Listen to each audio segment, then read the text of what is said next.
Welcome to the new Overlords Podcast, where we talk about video games. I'm Max, and with me is someone who brings the power of many to our podcast, my co-host, Sema. I don't there, know Sema. about the compliment. After Max, I told how you, are after you? we decided for a long time how we're not going to be talking about the Acolyte, and we're not.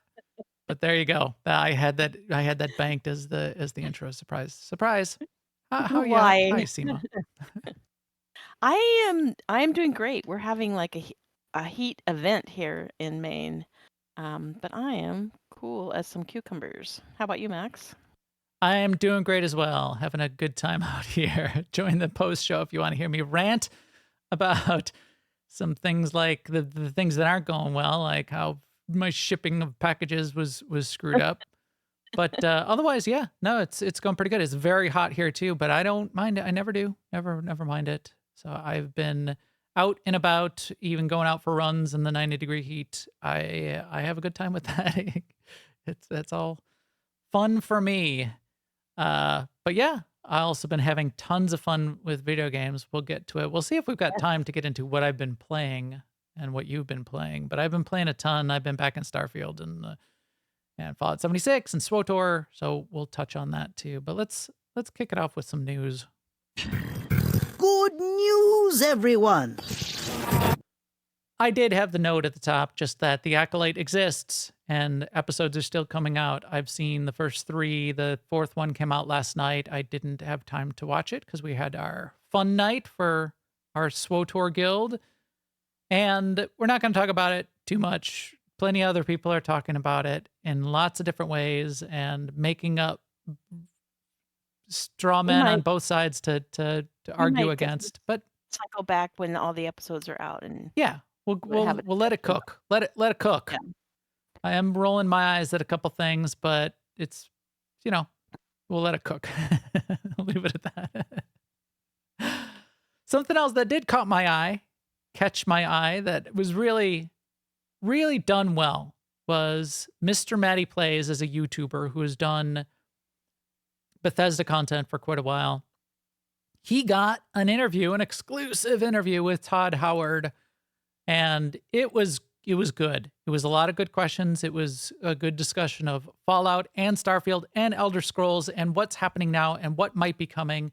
And Todd went into a good fair amount of detail, and to the point that Maddie's interview became a news source for a lot of big news outlets to at least pull a couple headlines out of it and write a couple articles out of it. So, Maddie, good job. And good for you. Nice job getting an interview. And that we also didn't Todd Howard, good job. Todd presented himself well and I think had good answers. There was a few things that he couldn't talk about yet, and that's I definitely expect that, but there was almost less of that than I expected. And he went further to answer some questions that the community has had for a while. Like, are you going to remake Fallout 1 and Fallout 2? Because they were, but those are old games at this point. Could you going to do a remaster or a remake? And he was like, no, I don't think we are. There's a certain amount of charm in playing those kinds of old games and going back and playing them. So all we've done so far is make sure that they continue to play and you can continue to install them and play them. But we don't want to remaster them. We want to do new things. So we talked about that. I thought that was good. Right. And I just want to say too, at this point, like sometimes a person like that doesn't give you the answer you want to hear, but it's still a good answer because they're giving you insight into how they come to a decision, or they're at least giving you insight into what the decision is. Yeah. So, yeah. So I appreciated. It's not a bad answer just because they didn't say what you wanted. They also talked quite a bit about Elder Scrolls and Elder Scrolls 6 versus ESO and how do those sort of coexist or conflict, and how do you go through that process of deciding what you can and can't do as a studio. Same thing with Fallout 76 versus future Fallouts. Can you go and build something side by side with Fallout 76, and would it cannibalize or conflict, and would it not, and is that going to hold them back? Good answers on a bunch of that. What I wondered is, like, is that his workspace or is that like his It was a guest little bedroom or really small little office. I wonder if it was like a it's so sparse. office set up specifically for this Yeah, kind of work like a call or studio. streaming. Yeah. Yeah, because it is quite a little office. I think I've got it up on the screen. Maddie spliced in a bunch of video there, but yeah, the camera angle makes it look like it's a little broom closet with a couple pictures hung on the wall. It's nice. I mean, it's nice and clean. Yeah, I would love that.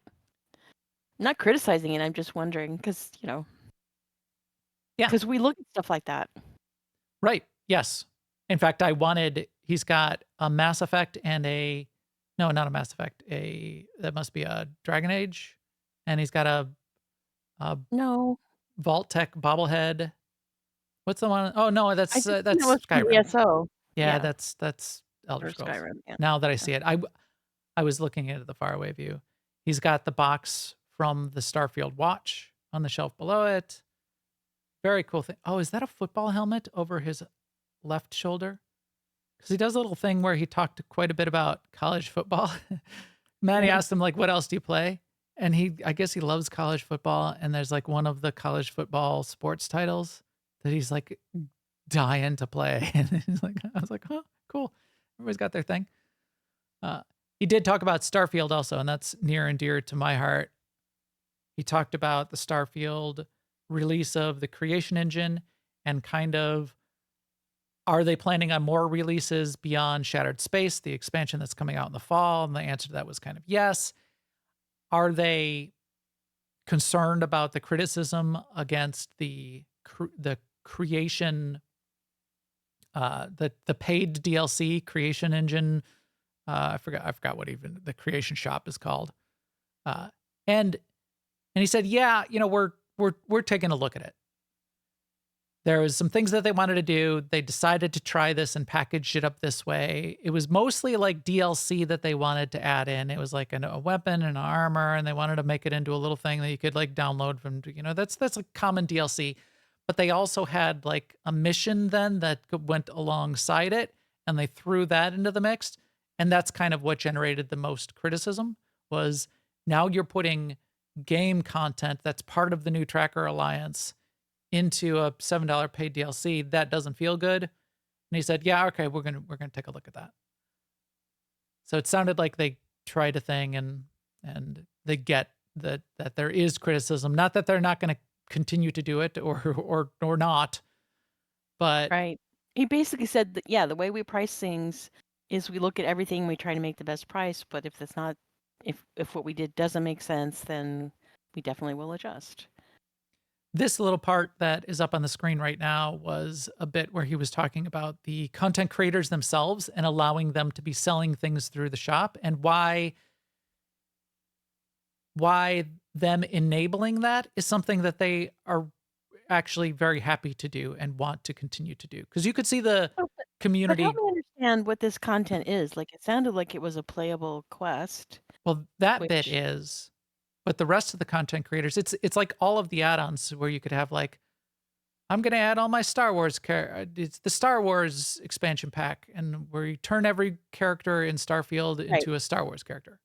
Right. Like skins and Right. That part I all get, but Yeah. the part I don't get is the playable chapter idea. in the release that came out last week, there was a new quest line and a faction called the Trackers Alliance where you could get these bounties that you need to go and do, and sort of like become a bounty hunter. The add-on that was added then into the shop kind of at the same time was an extra bit which gave an extra armor set and a weapon, I think it is, and an extra mission for the Tracker Alliance that you didn't get with the base game. So people are saying, you gave us this expansion, you gave us this bit of content last week, you gave us the Trackers Alliance, but now you're taking an extra piece of it that you obviously had written, and sticking that behind $7 worth of DLC. That doesn't feel so good. So that wasn't a content creator. It was Bethesda. That was Bethesda. Right. So the whole thing about content creators and everything is nothing to do with this. No, that's a separate discussion, but there's also criticism there about, well, I don't have to pay content creators directly for my Skyrim DLC. No, And I get that. I get that. But that's Because that's a different we've gone argument. through that with other games, yeah. Right. That's a different argument, but also an argument. And Bethesda is enabling it by creating the content shop and giving a cut to the creators and things like that. But So, but Todd's why are they lumped together then? well, because it's not really lumped together. It's two different arguments. They're all, oh, why are they all lumped together in the creator shop? Yeah. Oh, because I don't know. They just have one shop. Well, but I mean, it's called Creator Shop, and yet it's not being Well, I don't done know. by. Is it called? I forgot. Yeah, it's called yeah, Creation Club. Creation Club. Well, I don't know. I'm pretty sure that, yeah, no, that's a Bethesda release. I don't know. Good point. But then they would have to manage two shops. They'd have to have like the Bethesda cosmetics Everybody shop else and then the everybody separates. else Yeah, cosmetic. everybody else separates stuff not made by them from stuff made by Maybe. them. Or at least make it much more clear or make it multiple. Yeah, I don't know. I haven't looked at it. I've just been playing through my New Game Plus playthroughs and I'm almost completely done or I am completely done. I'll have to decide. Maybe we'll get into that maybe at the end, but I haven't bothered and I don't want to bother with any of the Creation Club stuff until I settle into my quote unquote final playthrough and make some outposts for myself and get a couple ships and play some of the storylines I have never played before, get a good feel for the base content, and maybe even wait until I do Shattered Space and then mess around with Creation Club and modding things and adding, Star Wars characters into my... I don't think they'll go that far, but yeah. Still, good job, Maddie, and good job, Todd. Great interview. Really think that was a cool thing. In the game release news, there's some game releases I didn't even realize were here already. I think it's a tough day to be releasing, but I'm really glad that they are at this point. Coreborn. So we've talked about Coreborn in the past. We've even interviewed the studio lead, the creative director. We've played it quite a bit. It is now, quote unquote, released, which I think is really cool. I think they probably could have stayed in early access, just continued to call it early access. And it made me realize it is confusing and arbitrary, the boundaries that a lot of games tend to place on themselves right now to determine what's early access, what's release, what's what, and how long Right. can we continue to call a game early access or beta Ever or since they alpha. started charging for early access, it's really muddied the waters. Absolutely. Like, is Valheim even out of early access yet? If it is, it had been in early access for a long, long time. This is now though released, and Coreborn is pretty cool. There's a new zone, a new area. So Valheim is, the chat room Forster is saying Valheim is technically not out of early access yet. And that's been going on for how many years now? But yeah, so Coreborn's released. They added in swimming and the ability to go in water. In fact, you'll see somebody ride their mount in the water here. They added in sort of like a marshy, watery zone. So a bunch of those kinds of things. They redid some of the underlying systems a little bit to tune them up to make the way invasions work a slight bit different. I think they even added in a new race of people. So the idea of the whole concept of Coreborn was they've got a bunch of these races potentially planned and a bunch of these zones potentially planned, and they all come from the original tabletop imaginary D&D style world that the creators had been playing themselves and streaming back in the day, and just making up crazy stuff for each new game, I mean, their own IP. It's not D&D, but yeah, that style. Yeah. So that I think is cool. And then they've got all of that to draw on, and it's a bunch of weird stuff. And so they were talking about it. And they were having conversations when they were putting the game together to say, what do you think? Should we pick one of those races and lands and worlds and aesthetics to base our game around? And then they started to go back and forth, and somebody said, por qué no los dos? Why not? Why not all of them?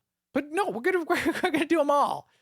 But we've got like a steampunk thing, and we've got like magic, and we've got so. So that's basically the conclusion that they came to. And they started with a few of them. I think they started with one or two, and they are potentially just going to add a whole bunch over time and just make it all crazy and weird, which you can definitely do.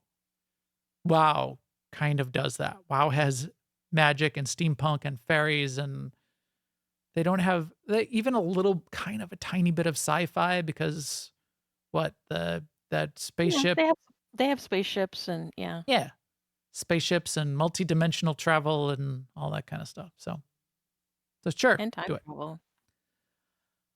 Another game that our community had pointed out and asked me if I was playing or if we were going to play or if AIE was going to get into is PAX Day. So PAX Day is now in early access, and that's brand new in the last couple days. And this has been something I've been keeping my eye on. I haven't jumped in. I was not in any of the pre-early access, pre-alpha, whatever you want to, again, make up imaginary words to describe the game phase because there is no more standards across the industry. I haven't played any of it, and I have not gotten the game yet. There's a couple things that I'd like to confirm and see, and there's some good content creators out there that are doing this. This is C-O-H-H, Co Carnage. He does some great videos. The guy's like an adult and talks about games in the way an adult would, which I appreciate. I want to find out what makes it different. So they've showed a lot of survival crafting MMO sandbox. Okay, there's a bunch of those now. What kind of makes it extra fun to play? And the way they've positioned it in like the way they're describing it, and they've kind of described it to their content creators and have the content creators repeating and parroting this now is you really gotta group up. This is really made to be played with a big group of players. So it sounds like solo play is not necessarily discouraged, but not optimal.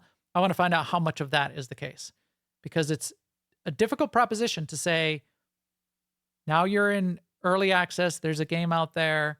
There's a million great games to be playing right now. We're going to talk about a couple more that are releasing even this week, like Elden Ring.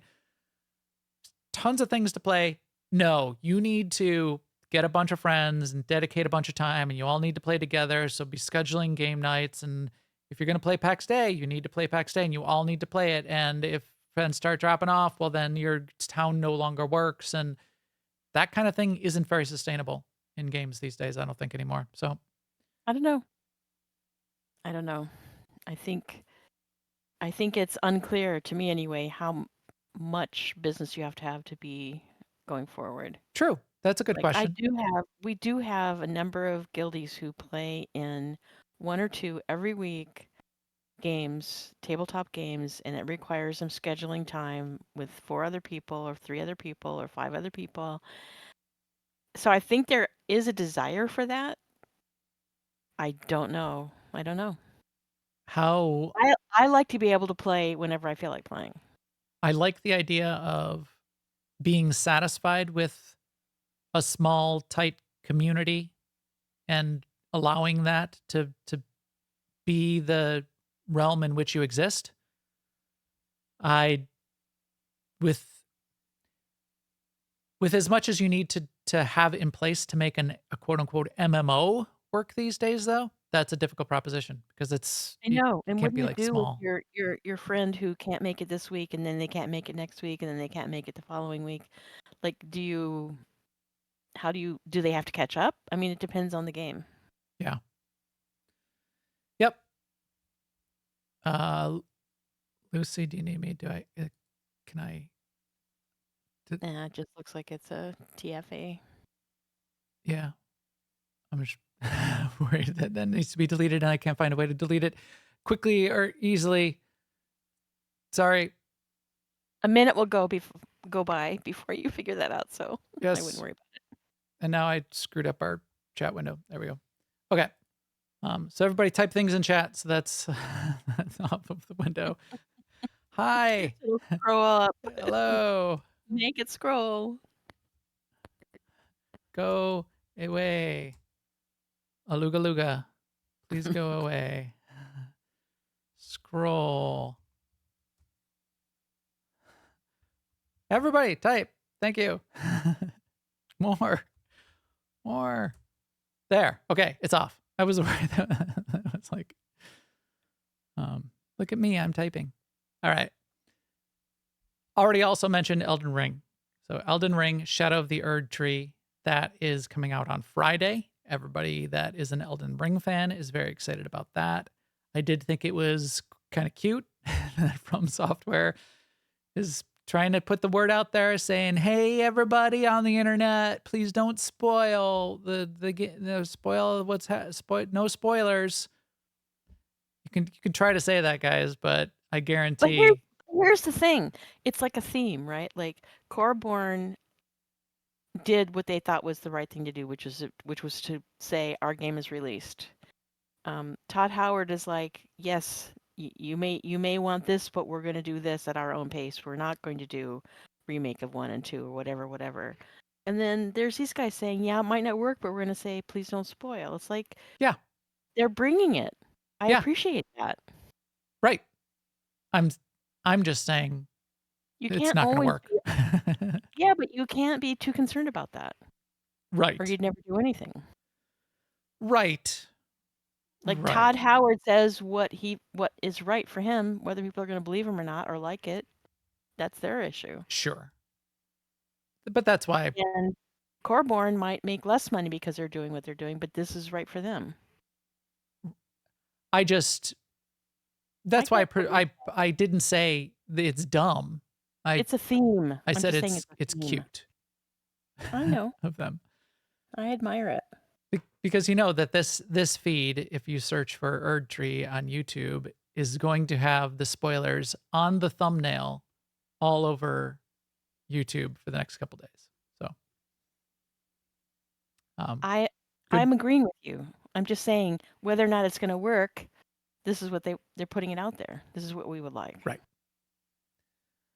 Also, as we mentioned, I'm having fun. We're definitely into the Fallout 76 season. Arc, the center map, is up and running. I think we mentioned that last week, and it's actually up and running for all of us who play on the new Overlords hosted server and the AIE hosted server, which is the same server. So we've got some people checking that out. I have not jumped in the center yet. And Star Wars The Old Republic is just wrapping up. I think we've got a month to go in that season. And we've just gotten to the point where you're able to mathematically finish all of the achievements for the season potentially. And I say that as the entry point for me to say, and I did it. I'm done. Good for you, Max. Yeah, I got my 1,500 blueprint fragments, which I've been whining about for a while now, of how it was unreasonable of them to expect that they were going to need to make us get 1,500. But I did it. But I did have to grind. I did multiple hours of grinding in a boring but optimized way to finish off those You did blueprint have to fragments. grind in order to finish 4 weeks early. Yes, you did. But I don't think there's any way we already did the math. There's no way to do just objectives every week unless you're also doing unless you're doing a bunch of ops or grinding. And you would need to do a bunch of ops every week to get enough excess blueprint fragments to complete it.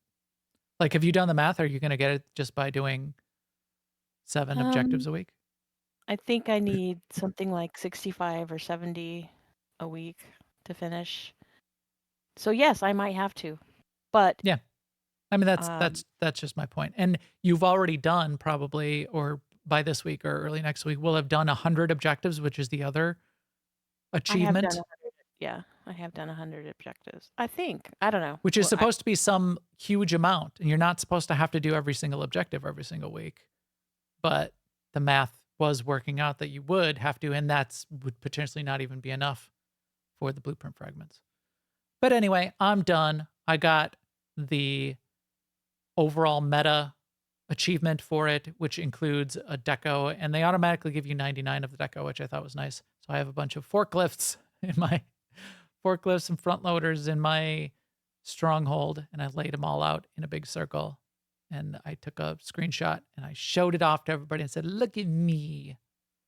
And everybody said, "Shut up, Max." All right. Lots of fun things coming out, lots of fun things to play. And we'll even talk about more of that if we get to it and what else we've been playing. But that is good for that in the news right now. As always, thanks to all of you out there for following and listening. If you need any of the subscribe links or the audio or the video, all the links to all of that are on newoverlords.com. Special thanks to everyone that hangs out with us live here on Twitch or in our Discord, where we talk about fun game stuff pretty much all day, every day. Also, don't forget, if you're looking for a big family-friendly gaming community, check out Alea Iacta Est. That's the guild that we play in for most of the big MMOs in particular, and a bunch of all group content on the side. AIE-guild.org for the AIE Discord. All right, I think we're going to have a little bit of a SWTOR talk now, which we haven't in a while, or a couple weeks, but SWTOR. Bet you didn't see this coming!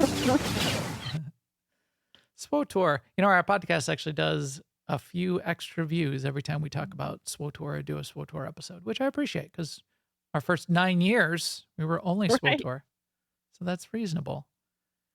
We put this off for a couple weeks, especially because we had a deluge of game news last week.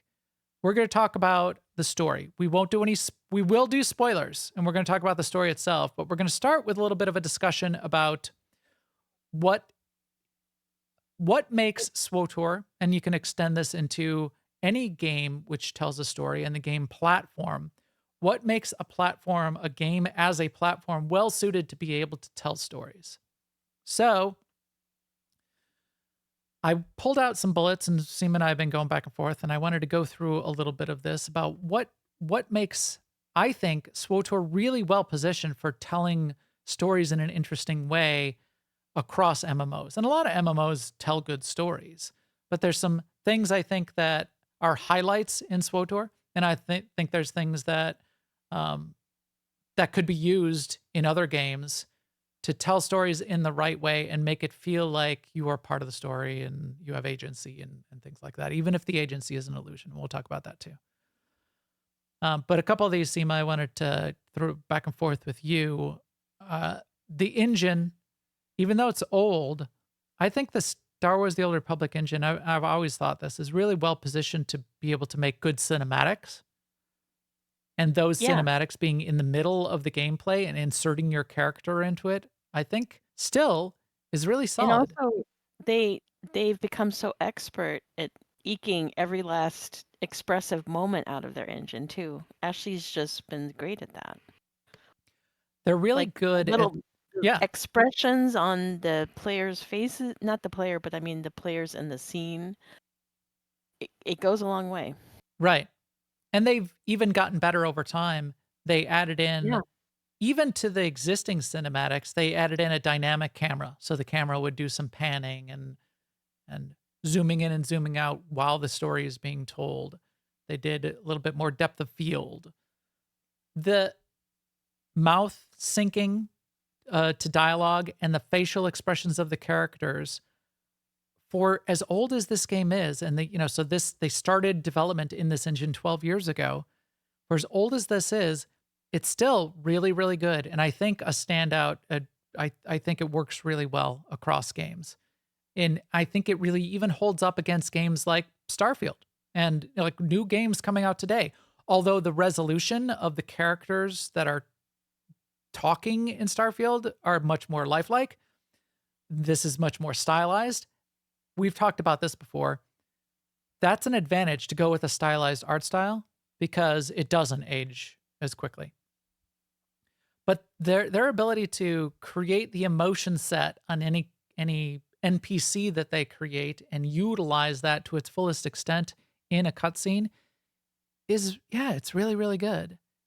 And I think that's one of the things that allows them to do more show, don't tell in the cinematic. They can allow moments of not non-dialogue, but emotion to play out on the actions and the facial expressions and the glances and the looks between characters. And I think we're seeing that quite a bit. And I don't know if you would agree, between Rickon and Sahar. Absolutely. Yeah, I mean, like one of the notes I made to myself is like when you read a book, they create the pictures with words, and when you watch a movie, they create it with words and with pictures. And in a video game, it's words and pictures and action. So it's like the potential to be the strongest form of storytelling. Mm-hmm. And then the types of expressions they put on Rickon's face when he is feeling left out, Yeah. when he feels like Hadakol and his sister Sitar have sort of like Sitar has usurped his position as Hadakol's favorite, are kind of priceless. Right. When we've shown those scenes in the past and talked about these story elements, absolutely. We've been able to sit around and interpret that by what we're seeing. And it's not like they said, Sahar does an aside to your character. Boy, Rickon's really mad that I've usurped his position as leader. I can really tell that he's angry.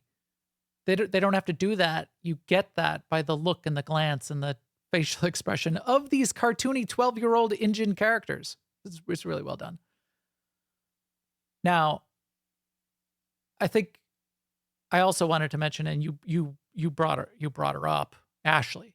So Ashley Rule is the narrative director and also the cinematic director of Broadsword for Star Wars: The Old Republic, and has been doing it. She did some stuff at launch. She went away from the game and did other things for a little while. She came back to BioWare, and now she's at Broadsword. She's brilliant at this. She's brilliant at staging those cinematics, which I think is a really cool thing. So I think that's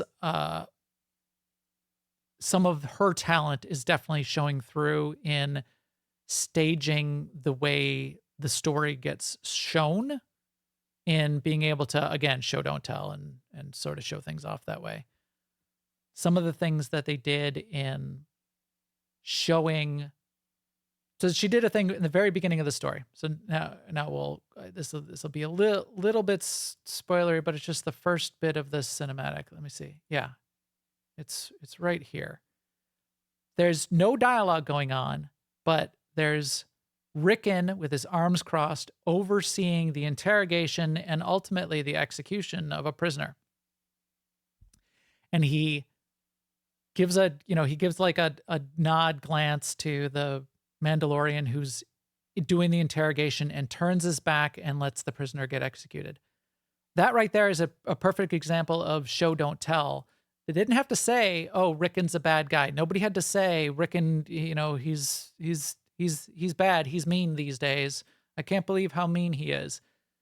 This was an example of showing that a character is in a bad place and is a bad person, at the moment at least. They do this in movies all the time.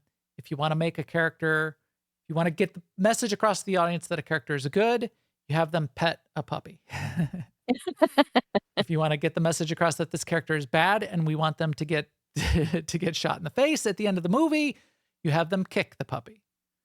And that's the kind of thing that was going on there, which I really appreciated. And I thought it was also really well framed. And I know again that this is Ashley. When the prisoner gets executed, it's as Rickon turns around and faces the camera, it's happening behind him, and you see the Mandalorian and the gun, but you do not see the prisoner. You do not see the prisoner get shot. So it takes the violence away in a way that makes it kind of, in some ways, family friendly. You could have kids watching this and not see someone get shot in the face, but the adults in the room know that that's just what happened. And the kids could say, oh, what is she doing back there? Oh, she's just scaring that guy. This is the kind of thing that you would do with your kids when they would say, well, what happened to Bambi's mom? She went away. she had to go away for a little while. So I thought that was cleverly framed as well.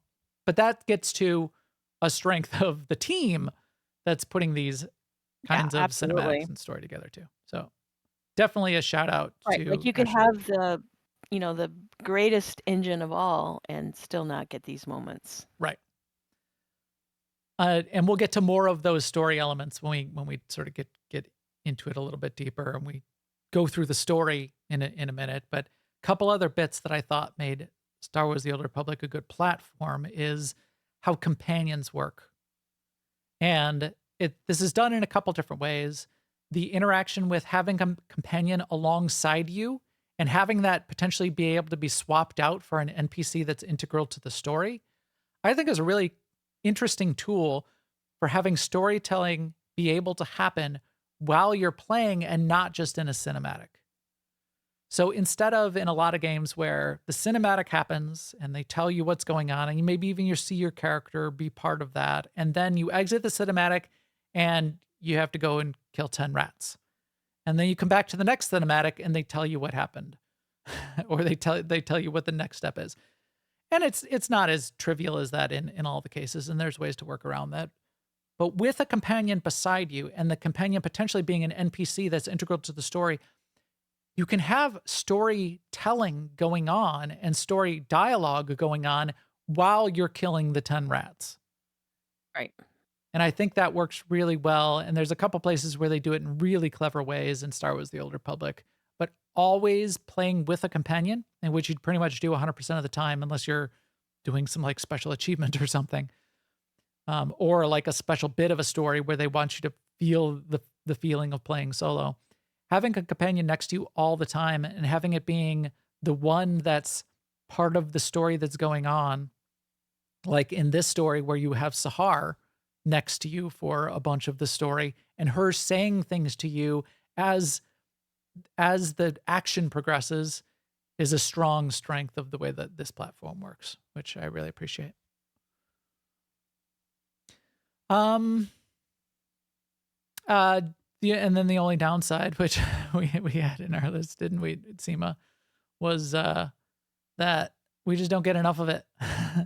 Right.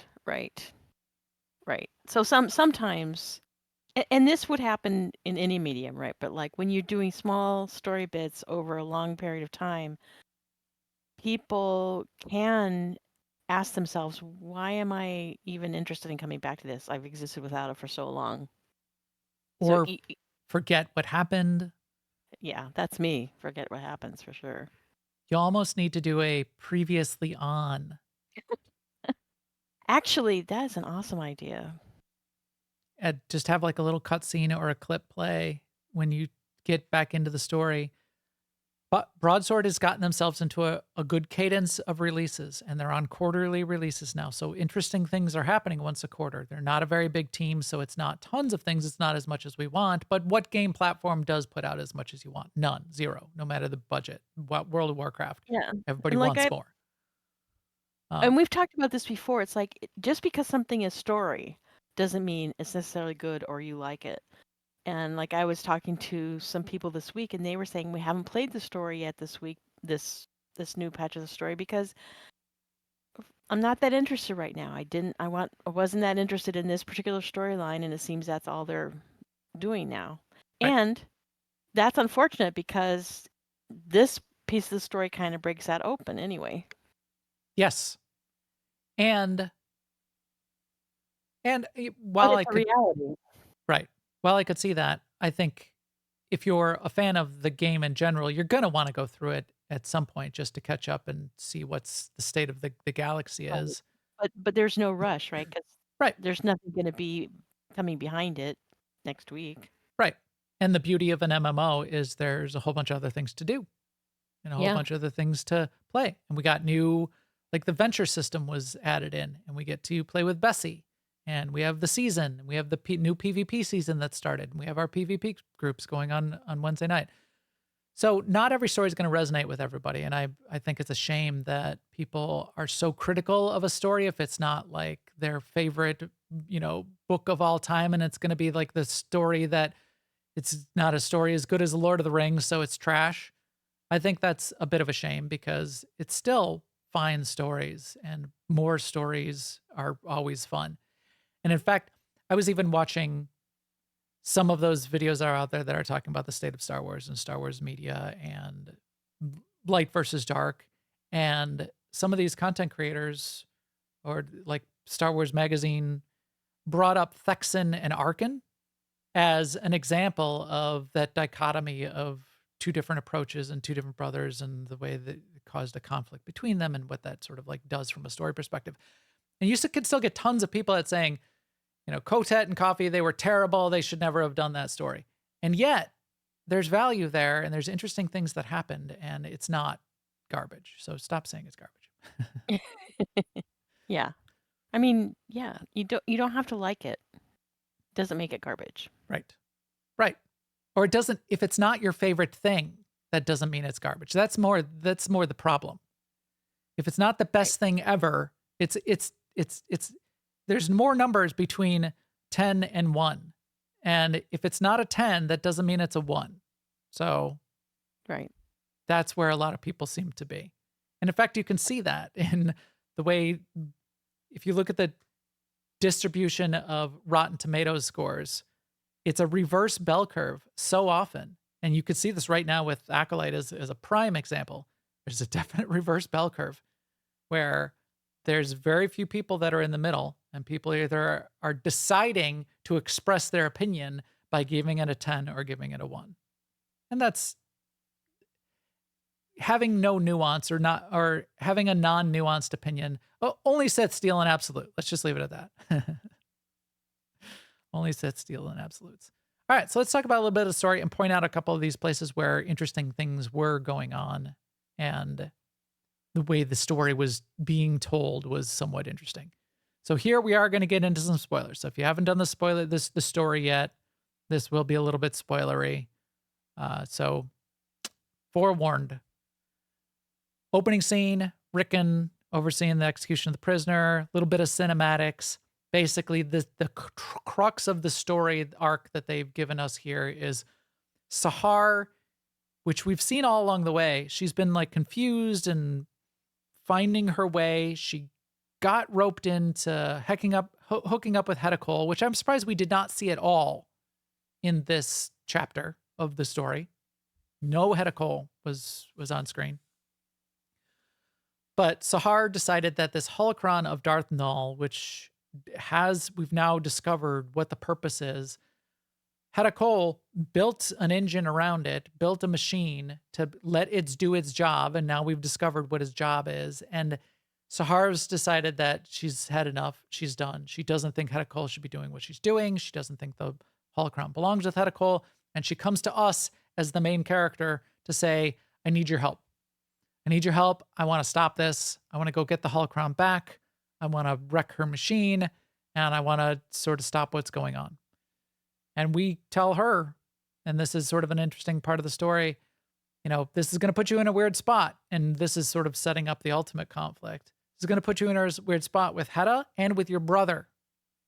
Because up to this point, her brother's been a second in command to Hedda and kind of getting pushed to the side and get more and more angry with the situation, as we said. And we've sort of seen that through his facial expressions and his developing anger around Sahar being put in a position of being more and more important to Hedda and the plans, and him not liking that. And Sahar, for her part, part of the impetus behind her not making decisions and just going along and all that stuff is her whole adventure coming this far has been to reclaim Rickon as her brother. And now Yes. she's kind of realized that she can't let sort of the fate of the galaxy hang on that because it didn't happen the way she thought. She thought she would show up and Rickon would be like, thank God you're here, let's leave. Right. And instead he was like, I have no interest in you. I have a life now. You left me. I'm not changing. And so she's like, finally decided, well, I can't let that personal desire to make things right with my brother interfere with, I don't know, for lack of a better term, the greater good. Right. That's an excellent analysis. It's her finally having some agency of her own as well, which I think we've been waiting for a long time. Yes. Yes. We've even commented on that. Right. We sort of were getting a little tired of her just being so wishy-washy and not taking action, but getting sucked along and pulled along. And a lot of it, as you say, was really because she was also then trying to like win her brother back. And her brother's like, basically, I don't care that you're here, but if you are here, might as well drag her in and make use of her. And then she went along with that, I think, again, to try to like win her brother back, and is now like, all right, I'm kind of getting done with that. And I can't, not that she's like throwing her brother under the bus, but she's, No. as you say, she's not going to sacrifice the greater good just to make her brother happy anymore. So they did this little thing where she tells you to go meet them on Meksha, and instead of getting to Meksha and having a quest marker and you just go to the quest marker and she's standing there ready to talk to you, they have you catch up with her catch up with a Dropbox in the bar on Meksha. And Max always loves going in the bar on Meksha. I love going in the bar on Meksha because they have drinks in the bar, free drinks. The bar on Meksha has a little cup with a free drink on it. Did I even grab the free drink? I better have. Anyway, you open the box and it has basically the setup for a Mac binocular trail to go then track her down. And she left basically a navigation system so you can go find her in a safe area. So this was new. We haven't seen this before in the game. And I thought it was a little bit of a clever way to have you traverse the area and not just have it be, hey, here's a quest marker, go to this ultimate endpoint. We've seen this in other games too, where you're like finding a trail of footprints on the ground, that kind of thing. Right. It's one of those kinds of things. And actually, like that. it's turned up in various ways in this game too. But I just like how this one was, because it pulled you forward. It was easy to follow. You knew where you were going. It wasn't like a hidden object puzzles thing. Right. It wasn't like, okay, go in now go 100 meters ahead and search on the ground for 5 minutes till you find the little It wasn't like the Sorcerer's Stone. footprint. Right. It's a big, long laser path. When you activate the mech binoculars, you're slow walking a little bit when you have them on. So you might be I kept turning them on and turning them off. There are a couple groups of bad guys because this is just the open areas of Meksha, but I think that's fine. It wasn't just like an instance area with a long hallway and 5 packs of mobs and you kill those mobs and Sahar's waiting at the end. So it wasn't that as well. It was a little more clever, a little bit different. And I did the opposite. I left it on all the time and I was stealth through it. Oh, see, I don't have stealth as my second. I really need to I don't have stealth. I need a third play style. I need a third build. Because we can have 2 now in Star Wars: The Old Republic. But mine are the Mercenary and the Vanguard. Schmidt when he was on our show for the first time, I said, we're going to need 3. Yeah, we're going to need 3. Because I don't want to play a different character. I want to play this character all the time. This is the first character I always want to play. But so many things are so much easier when you have stealth. So then what happens? Sahar talks to us, and then we go to Hutta. So this was another part of the way they developed this story. And the content overall is, and we talked about this, and going into this sort of little mini bit of expansion, is they built a new area on Hutta. So they've been liking doing this lately, where they're building an extra area or a city or a zone on existing planets. And along the way, which they definitely did with Hutta, updating the graphics, which then spills over into the original areas as well. So this is Mimbusa, I think, is that what it's called? I think this is Mimbusa. And it's good, fine. Nothing super special in my view, but definitely a fine setting to tell this story. I did like that we get to now encounter yet another hut that we end up fighting. So we'll talk about another hut fight in a second. A one-on-one fight with a hut is always an interesting experience. But the things that are going on in Hutta are always a fine place to have a piece of a story being told to, because The Hutts are bad people. And it's easy to make them part of a secondary antagonist to a story because they do like drug trade and smuggling and slavery and corrupting the environment and trashing everything and being mean and freezing people in carbonite and hanging them on the wall and whatnot.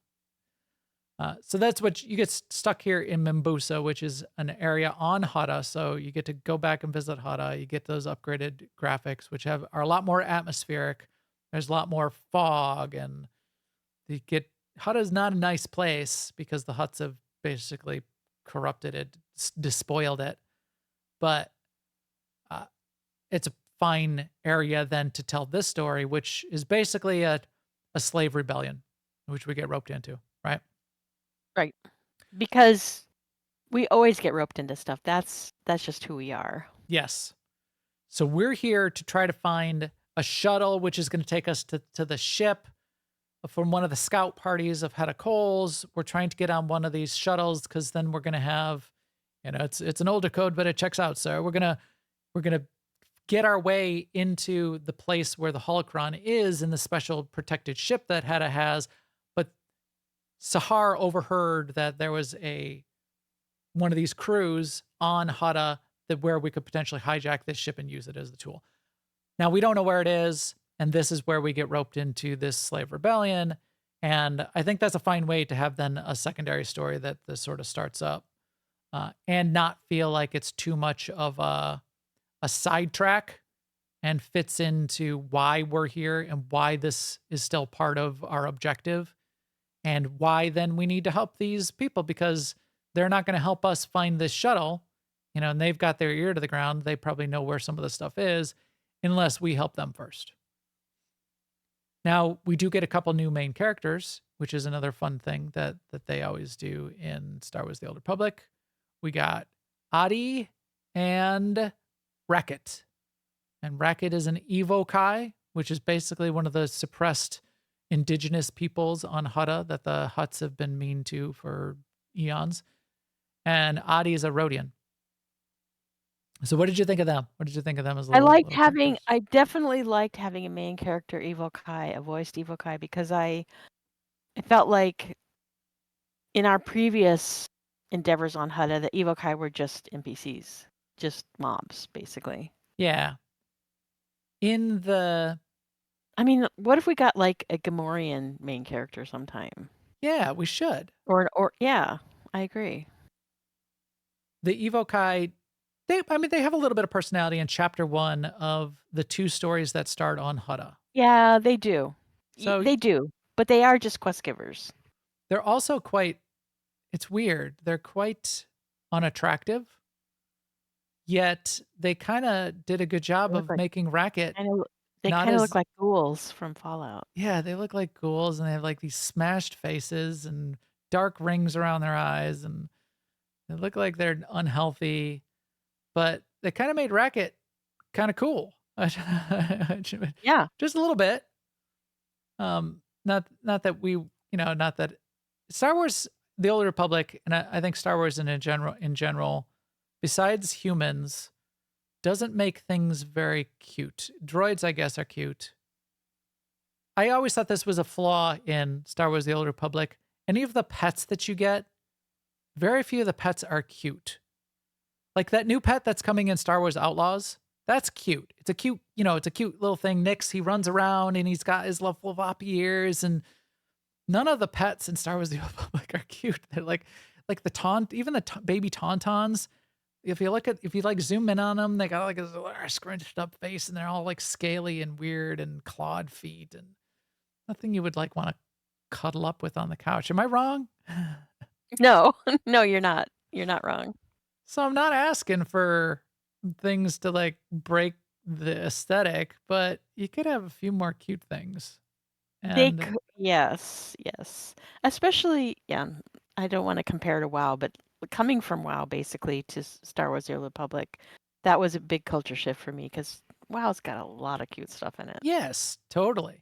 WoW's got a lot of cute stuff and a lot of cute outfits and a lot of, and all that kind of thing. Not a lot of that in Star Wars: The Old Republic. But anyway, I so mean, they in the part of WoW I was just playing this week, there was this one quest giver that was not only a panda bear, it was like a child panda bear. a little kid panda bear, It was like cute overload. It just would turn out to be a dragon, but anyway. and it was a dragon. That's even Right. better. Yeah. Cute kid panda bear that's actually a dragon. Yeah. Yep. Where in Star Wars is like, gross, smelly pig face man. Okay. Yeah. I don't want to. But that is that whole sort of like, yeah, that is the Star Wars thing. That's a Star Wars thing. Anyway, we get roped in, but Racket and Adi's like a fun little Rhodian character as well. He's your typical Rhodian, but like a nice guy, and he's trying to like help the slave rebellion as well. And we get roped in with both of those characters. They have us do a bunch of stuff if we can break into the hangar where they are trying to stage the exodus of all of the slaves and get a big escape going. That's where they've tracked down also this shuttle that we need to. So it all sort of comes together, which I think was a fine way, again, to keep the main story going, where we need to get this shuttle so we can go get the holocron off of Hedikal's ship. But the progress of what's going on the ground and in the side story dovetails with that in a very believable way, which I think they did well. We also then get introduced to Yusindu, which is the hut that is controlling Membusa, and he's a bad guy, and we get to see him be a mean guy and a bad guy. He's also a cool-looking hut. He's got cool tattoos on him and a weird face, looks like a, if you ever get your nose broken, how they have these sometimes you get the little. It's so he can breathe the atmosphere. Oh, is that what it is? Because it's That's so what I wrapped took up. it to be. Yeah. Yeah. So no one cared about Yusindu before he put on the mask. So he's got his little mask on. You, in theory, get a couple choices to make here. Did you blow up the explode the pipes on the Yusindu encounter or not? Do you even remember? They made it like you had a choice. Like you could Sahara was going to throw her lightsaber and explode the pipe and crash the platform and cause a giant conflagration and in the middle of and start a war with the Hutts, and you can wave her off to tell her no, or tell her, yeah, go ahead, it's a good idea. I think I told her yeah, but I kind of regretted it. So are you telling me that if you don't tell her yeah, it happens anyway? I don't know.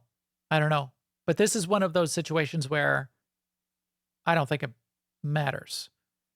The illusion of agency to me was certainly sufficient. Now, if you really wanted in your headcanon for you to make friends with the Hutt and go have dinner, yeah, that's not going to happen. Right. You're going to need to help the prisoners escape and get to the hangar somehow. Whether or not it had to go down the way it did, and whether they did give you some sort of alternate mini paths, the narration needs to continue. You need to go get the holocron and make the story go forward. You don't get to live out your life on Hutta. Right. I definitely think, we've talked about this before, but player agency is more about how you do things, not that you're in control of your destiny. Yes. Or where they present anybody enough else's of an destiny. illusion that you're in control, even if you're not. And I'm willing to, Right. I felt like I was in control. And maybe that's exactly the way it plays no matter what you do. And maybe no matter what you do, you still feel like you had some agency and some part in how it played out. But that's fine. I think that's the way you need to do it. And I think too much of pushing on BioWare to say, choices matter, you got to make choices matter, and to the point where I need to be able to play out a Baldur's Gate 3 scenario where I can end the game in the first 5 minutes because I let the mage explode and kill everyone and then the game is over. That's fine, but that's not in service of a narrative that then we all in an I MMO know. are. I still resent that I had to choose between vet and Torian. Yeah, why? But why? Why do that? I don't think they need to do that, and I don't care about choices that matter. And then you get in confusing situations like we're going to come up here towards the end of this, where the Dark Council. It was even back at the beginning. The Dark Council's been frustrated with us because Shay Vizsla's kind of been MIA. She's been out doing something. We don't even know what she's been doing. And the Dark Council gets on our case about it. And again, you can have some agency in that conversation. You can like lie to them. You can try to appease them, or you can tell them off. And I like told them off. I'm like, I don't know where she is, but that's not your concern. I've got things under control. However, in my cutscene, Asina is the emperor of that cutscene. In other people's cutscene, it's not. It's got to be Vauren or somebody, right? Yeah, right. Because for other people, Asina's dead. So I still am annoyed by that, even though it doesn't really affect me. And when I do my playthrough, I like seeing Asina there as the emperor, and I keep forgetting that she could potentially not be the emperor in other people's playthrough. So I think choices that matter in that way, where you're like killing major players in the empire for some people and not for others. Yeah, I think that's dumb. So I don't like that either. I don't like it.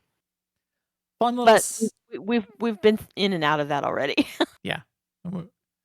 Fun little. We don't need to even get into it, but there's a interesting little side bit about where they're trying to take the slave rebellion and what its next steps are. And there's a little bit of a divergence between what Adi wants to happen and what Racket wants to happen. And you get to play a part in navigating that conflict of interests, even though they're both friends and very much partners, where that goes and what that might lead to for them in the future, where you're not a part of their story, is something that gets resolved in a story that gets told, which I think was a nice little bit of this as well.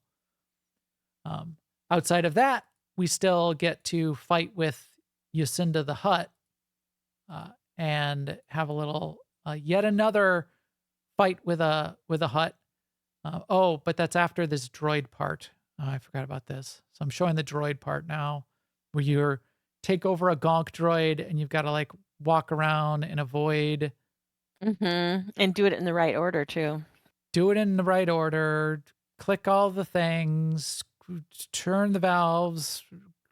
Start the pipes. Doing whatever the pipe's doing. And make sure the slime is flowing. Stay out of the way of the. And don't let any guards see you the whole time. Yeah. I'm not so fond of that. Not my favorite, but as those types of things go, it wasn't bad. It wasn't terrible, but not my favorite kind of thing either. I wouldn't mind if there was an option here where if you got spotted, you could just shoot them. That's true. He didn't have any weaponry at all. Or that just like it, then like the droid breaks down and you just run in there guns blazing. Yeah. Because I play the game, and I play the game on my mercenary and whatever game as my character with my abilities and everything that I'm familiar with and the way I like and the way I want it to work. And I know even if you have like stealth a little bit, that's fine. But I want to play my character. I don't want to play a droid which has no abilities and's got to like hide under the stairway for 10 minutes. My sort of litmus test is if you're going to make me play as something else, it should be a superpower version of what I could do otherwise. Like I jump in a giant robot tank and get to like shoot giant missiles and blow things up for 5 minutes, willy-nilly with no way to lose. That's fun. That's cool. Right. And we've gotten that in various parts, but especially here where. Well, if the droid, if it sees you, then you got to start all over. Right. Please. But then we get to fight a Hutt, and that's always fun. The other place in the game where you're fighting a Hutt is in Karaga's Palace, the operation, which is one of the earliest operations in the game. Was the second operation ever put into the game 10 years ago. But and on McHeb, you get a couple of couple of hut battles, or Oh, at do least one we? hut battle on the Oh, Keb. Yeah. that's right. You get well, and you also get to punch a I hut in the think. face. Yeah, don't you fight a hut at the end with the Or maybe you're just fighting Nemro's his palace? back. I don't know if you actually fight in Nemro's palace. I can't remember. But this is the classic. This is the same way you fight a hut in Karaga's palace, where they have these mech suits, where it's like a Right. six-legged crab suit, and the hut sits inside it, and that's how you fight it. And they try to pound you into the ground with their mech suit. I did make sure I took a look at the end after you kill the hut. He was not wearing a fancy hat. So the Oh, the I didn't even think of that. the big deal in Karaga's palace is Karaga has a special hat, which can drop a cosmetic hat. It looks like a big bell. Speaking of bell curves. But you do see Yusindu the Hut dead in his mech suit at the end, but you do not get to loot anything off of him, and you do not get to see his hat. Or you do not get any sort of special hat or his face mask or whatever drops off of him. But I did peek in there to make sure I could see what was going on. But yeah, so then you're kind of done with Hutta, and that's the way this works. And in this version of what they did, we don't do anything else. It doesn't turn into a daily area. We're not like continuing to do stuff in this area, which I guess is certainly fine, but I think also easily could have been. Now that I think about it, and I just came to this conclusion now. What if you did sort of stick around and helped out more with like saving more, like doing dailies and weeklies where you were helping more slave rebellion happen? I think that would have been okay. Yeah. I think they could have done that. Well, they still could. Who knows? We could go back. We could end up back there. Have more adventures with Adi and Racket. So we'll see. But we don't have that, and it's not. Well, I mean, not both of them. Well, I guess you could, in the sense that dailies are sort of frozen in time. Well, I guess it depends on the choices you potentially make. Are you alluding to the fact that did they split up at the end of your story? Yeah. Oh, really? Well, I mean, I rerouted everybody. Spoilers. I rerouted everybody back to the Hutta rebel camp. But I think Adi was going to go along with it and go with Racket. Maybe I skipped that. Maybe Adi was going to go back to Rhodia and not go with Adi? Or not go with Racket? Oh my gosh. Well, Yeah. okay. See, no, it's like, all right, I'm right behind we you. we made some even bigger diversion and decisions. Oh, well, what did you do? So Well, I went mean, how along- spoilery do we want to be here? Well, we'd said this is spoiler talk, Okay. and now I In want to mine- know. So again, spoilers. In mine, the Rhodian dies. The Rhodian dies? Yeah. How did he die? In that whole explosion thing, he didn't make it. And then she has this moment where she's not sure she can do it, and we give her like the pep talk. No way. You killed Adi. Like I said, I had regrets. This is the very end here for me. And I had them both with me all the way to the end. And then you basically get to say whether the shuttles are going to go to Rhodia or whether the shuttles are going to, maybe if you decide that the shuttles are going to go to Rhodia and you want all the prisoners to escape, they kill Adi so that Racket sticks with her plan to help the rebellion. Whereas I said, well, I'm going to help Racket, and I think they should stick around and help the rebellion. But I made Racket tell Adi and come clean before they left at the end. And Adi was like, well, I see what you're trying to do, and I was hoping we would all escape and we would live out our lives on Rhodia, but you're right, and I'm with you. I'm behind you. And then they go off and they end up somewhere else on Hutta. They stick around to continue the work of helping all the slaves get free across Hutta. Yeah, Sema killed Adi. That's a sad story. So then they leave. We're done with that. We decide that then we're going to go off and finish our mission. We get in the shuttle. It does work. We're able to get onto Hedda Cole's flagship where she's got the machine and a little bit of playthrough. You got to like fight through some ads and mobs and stuff. But basically it comes down to not a lot is going through there, but you sneak your way into the room where the machine is and the holocron is. You get to the point where you're about to like pull it out and, oh no, I forgot. One thing that does happen is you encounter the force sensitives. So this is what the machine has been doing. The machine wakes up anyone who is force sensitive, maybe like tested, but like too weak for it or whatever. It tracks them down and it wakes that spark back up within them.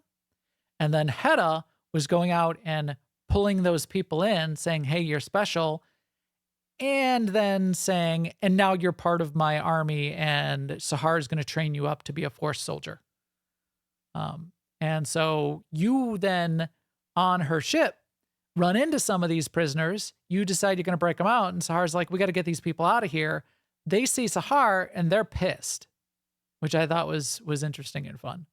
Yes. They're like, well, I'm not going anywhere with you. You're the one you're the reason we're in here. Yeah. But they get over that and we help them escape or not. I think there's dark side ways to go about this where you're like, well, forget you guys. We're going off to do our thing. We don't care if you blow up or not. But then it comes down to the interesting part, which is the stuff with her brother. We do get into the room at the end. We get to the machine and cinematics plus fighting with her brother. Her brother's like, I'm not letting you take down the machine. I am not on your side, Sahar. I've never been on your side. Calls her disgusting, worthless filth. You turned Hedda away from me. I mean, I'm willing to die to keep Hedda's plans in motion. And Sahar's like, what is wrong with you? And they have this little back and forth. She's like, Hedda won't even notice you're gone. Why are you doing this? Why have you dedicated your life to this?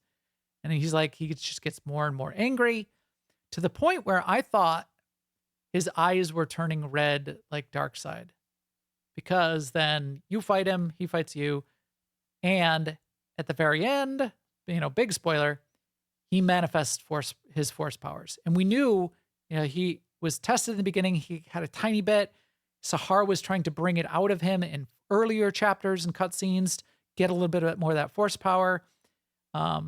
You get to fight him, and it puts a little bit more rational reason behind why he can hold his own in a fight with you. I mean, you fought Arkin one-on-one. You're like a Right. You're like a badass. We're badass. Yeah. Well, it turns out Rickon has got force powers too. So he's a pretty strong guy. And he was always like the best of the Mandalorian fighters with force power, some force ability on his side. Okay, so it's not out of the question that he should be able to go toe to toe with you and Sahar because you're teamed up against him. Anyway, you've got the holocron. You're running to escape. He basically force chokes Sahar. She says, "Go run," and slams the door, and you leave. And we don't know what happens then. So Sahar's then like laying on the ground. Is that the same thing that happened for you, or did you like kill Sahar? Yeah. too? No, that's how. No, I did not kill Sahar. But yeah, I did have to go back because like this look right here, when he's like, they zoom in on his face at the camera and he looks like he's about to kill Sahar. We don't see what happens. Obviously he won't kill Sahar, but his eyes are yellow. And I thought this was like, not only is he manifested force powers, but it's dark side. And he's going down the path of the dark side. It's not, this is what his eyes have looked like all along. So, but again, facial expressions, emotion played through the cinematics. It came out really well. And I don't know what's going to happen. I think Sahar is trapped. I think we're going to have to go back and like maybe rescue Sahar or something. We do have one more choice to make. What's the choice that we make? Well, we have to decide if we're going to give the holocron to the Empire. Oh, yeah. Okay. So, well, we have a mini choice where we get to decide if did you do your like little jetpack force rescue of some of the prisoners that were stuck in the Yes. fire? Yes, I did. I do like rescue missions. Yeah, it was just a little thing. While you're escaping the burning ship, there's these prisoners that are like stuck in areas, like in the platforms are like collapsing around them. And you get this little jetpack where you're hovering in the air for a long time, like as long as you need, basically. And you can Yes. click on them and like move them between the platforms. It takes like 3 minutes, but it was like a fun little rescue along the way. Yeah, I enjoyed that. You can do it or not. Another way to just sort of play. But yeah, you get home. Darth Krovos calls you up, and I like Darth Krovos. I just think she's played well. But she does two things. One, she says, I want the holocron. And then you get a choice to say if you're going to give the Empire the holocron or not. What did you do? I kept it. Yeah, I kept it too. Did not give it to the Empire. Crazy. But I liked Darth Krovos was kind of fine with that. She's like, well, I'm okay with that. I see where you're coming from. Other people will not be. Just keep that in mind. Like the Dark Council and Asina is going to be pissed. Then she says, but of course, all those force sensitives, you're going to go bring those guys to Korriban now, right? And we're going to, check them out for our Sith, Sith acolyte training. And what did you do there? I did not do that. Right. Neither did I. I'm like, nope, not doing that either. And she does get pissed at that. But that was fine. So there, you get a little. I mean, I agreed to go with the Empire when we had that choice, but it doesn't make me. I'm not totally in line with everything the Empire wants to do. Yeah, I'm kind of like aligned with the Empire, but you do get to like keep your alliance separate and not just get absorbed back into the Empire. And I mean, I didn't suddenly become, passionate about all their causes. Right. Like, how they want to ruin everything. Right. Exactly. And how they want to enslave the galaxy and kill everyone that's against them. And then to wrap this up, to bring us into the home stretch here, this is an Ashley special, what we got at the very end. So the very end was only cinematic, and I think this was directed well and played well. And again, within the engine, set up well. I loved seeing it. It starts with a call. Shea Vizsla leaves a recorded message for Jakaya. So Jakaya has sort of been her second in command that's sort of been running the Mandalorians in her absence while she's been out and about trying to track down Hedicol and do whatever she's doing. Shea Vizsla has got her ultimate plan, which no one is going to like, and decides, well, she's going to leave this message for Jakaya, almost like she's ceding leadership to him. Yes, that's how I read it. I think so too, because she knows this is going to turn a lot of people against her. She's going to break Malgus out of prison. So this whole cinematic plays out with her voiceover of that message to Jakaya and her explaining her rationale and where she's going to go. She's not in it for the practical, she's not good at this practical leadership part of it. I told you that wasn't me. I told you so. And while that then plays, we get the cinematic of her and her crew, this new crew, which we've never seen before, doing the prison break of Malgus. And this is an Ashley special. I don't know what story was put together. I want this. I want this to be a whole story and like a little movie I want like Shea Vizsla putting this team together because it's a very diverse team. She's got like a whole different, each person has a different skill set. And as they assault Malgus's prison, this is just like a little 3-minute cinematic, but you get to see each of them use their skill set and the synergies between each of them. And I can imagine where like Shea Vizsla had to go a lot, like, and find these people. Like that's where she's been. Yeah. She's been like putting her team together, and I love that dialogue, like the heist movie. Right. I got one last job for you. What are we gonna do? We're gonna break Malgus out of prison. You son of a bitch! I'm in. Right. I want that. I want that story, which I could see that that's what happened. I could see that that's set up, but we're just seeing the climatic conclusion of that. And they each do their roles, and they each just break into the prison and destroy the whole deal. It's super cool. I love it. I wish we could have seen all of that, but I know obviously that's not the point of this, to make a whole mini movie out of this. But that's what she does. So she comes in here with her crew, and they break Malgus out of prison.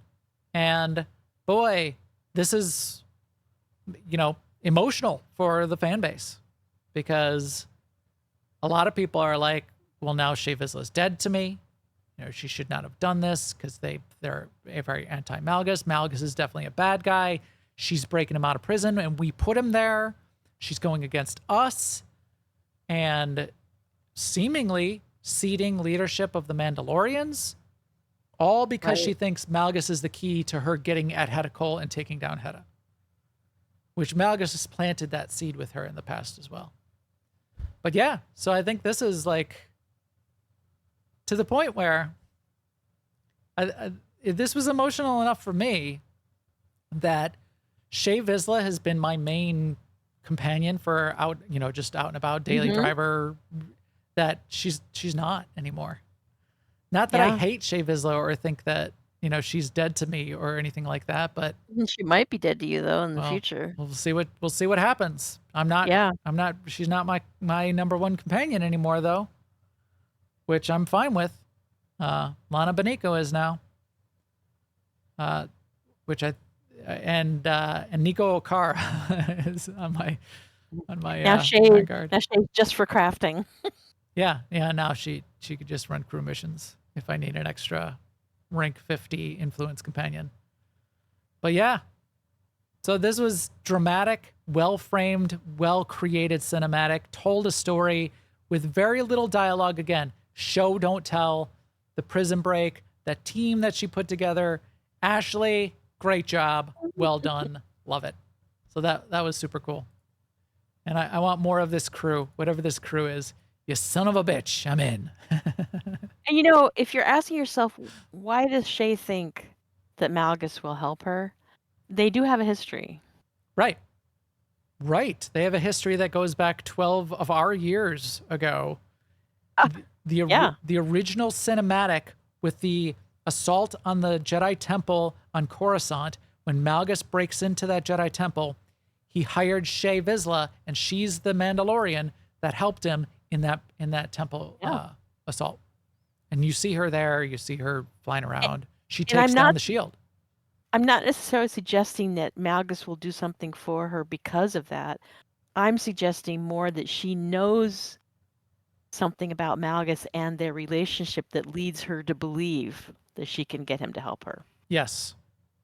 Yeah. Not that they were allied to this point, but also or that she's trusting him to just return the favor. Right. But Malgus also in the previous chapter kind of planted the seed that, you can do whatever you want, but you're not going to get what you want without me. And I'm integral to all of this. And he didn't say it in those words, and he wasn't like explicit, because we're all, he was being monitored and everyone was listening to him. But Shea Vizsla was there and upset and angry and left, because she knew at that point that was her decision point where she decided that she was going to break him out. And we didn't know that at the time, but now looking back at that, now we know.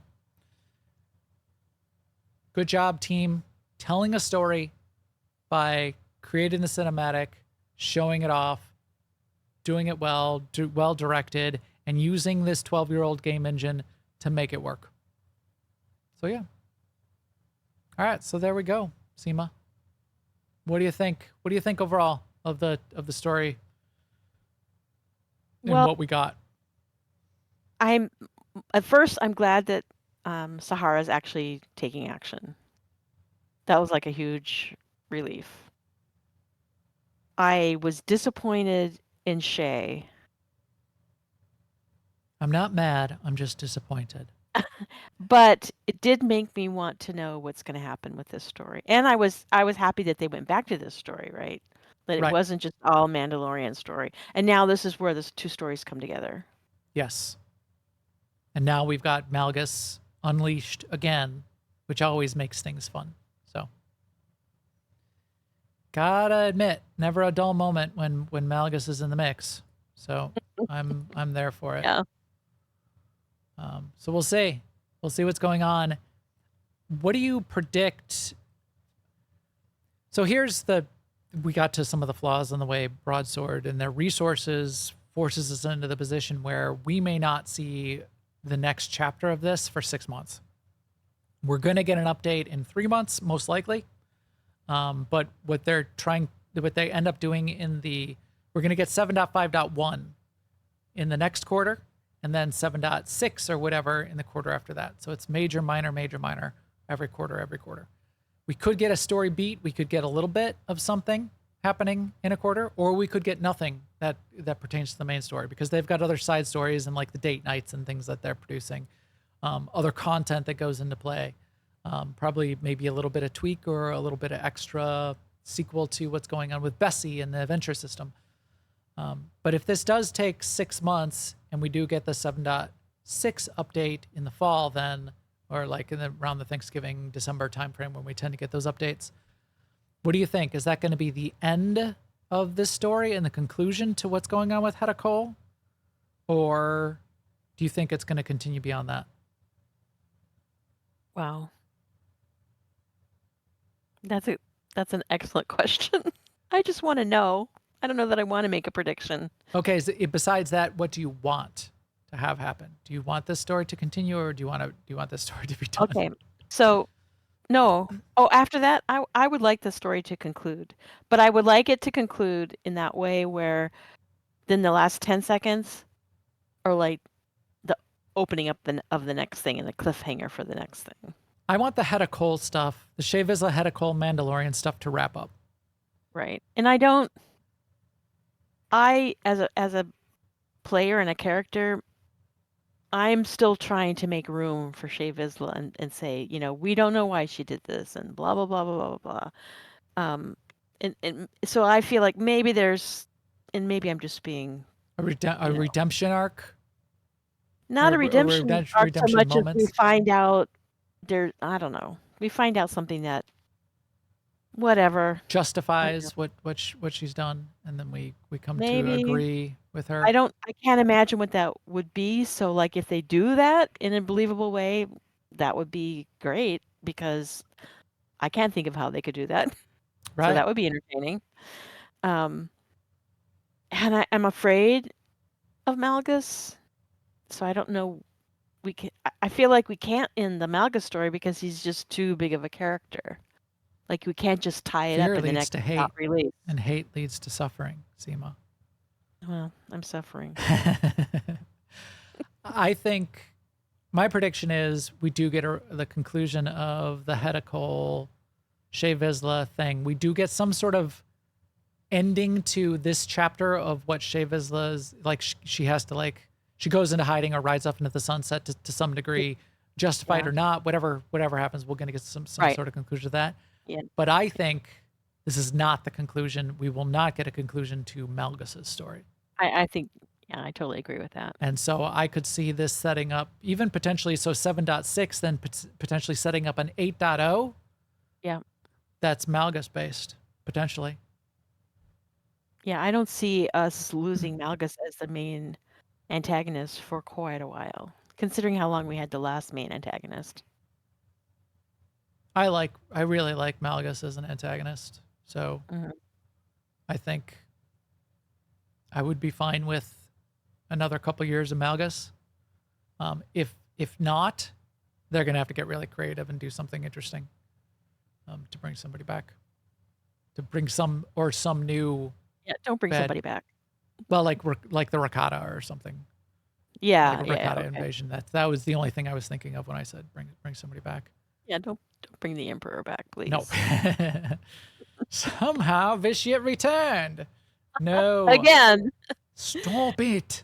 Stop. Emperor Cephas. The Cephas of emperors. All right, but I think we will leave it there. Again, congrats, Broadsword. I think you're just still doing a good job with the story. We always will want more.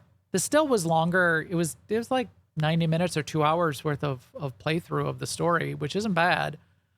Do we want more? Yes. Do I like what And they're doing? Yes. I would just recommend too, and I don't know if people do this already, but if you are going to spend your playtime finishing up this bit of the story, just set aside a block of time and just get into it. Don't do what I sometimes am guilty of doing, which is like, oh, I have 10 minutes. Let's see if I can get this done. Right. Right. My recordings that we were going through tonight, I think in fact, I can double check here. I think it did add up to almost 2 hours. And I wasn't screwing around. So let's see. That one is, you do the math. That one's 28 minutes. So 28, chapter 2 is another 10 minutes.